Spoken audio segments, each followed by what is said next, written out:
Yung mga nabili nating sapatos ngayong taon. Ito maunahin natin sa anak ko. Loafers niya SPMYM. Ayan sa anak ko to. Ganda rin. Ayan. Ito lang natin binili yan.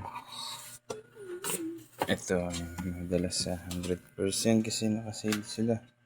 Ayan dami kong binili. Ito, bumili ako na ito. Ito binili ko sa Facebook. Yun natin sa Facebook. Benta lang din natin to. Size 11. Benta ka rin to.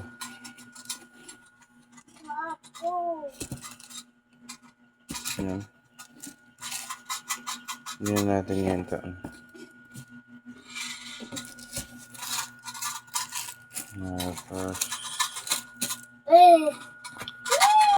Tapos ito, bumili ako na ito. Nakasale ito sa 100% sa TikTok. Sale siya ng 600 ko nabili. Ayan. Nakasolid eh. Ganda. Gusto yun.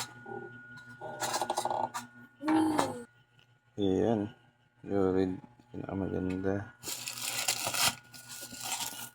Okay.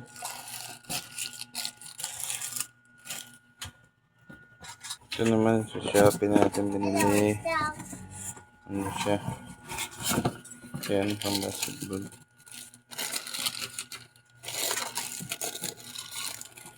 Ayan, Immortality 3. Yun, ano lang to, replica. Pang ano lang, harabas. Ang bili natin sa TikTok. Ay, sa Shopee. Ayan.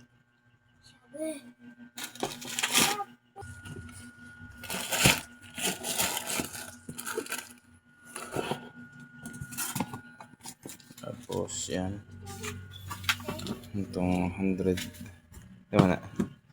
Ito nabili natin loafers din. Ayan mo ay. Yan.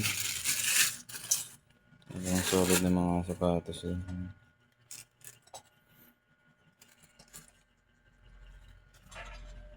Alright, goods. Gamit na natin ito isang beses.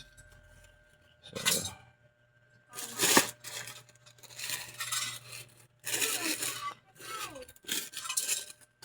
ito naman huli nating purchase. Yan. Nakasale din ito. Low G shoes. Yun o. Solid o. Ganda. Diba? So, need.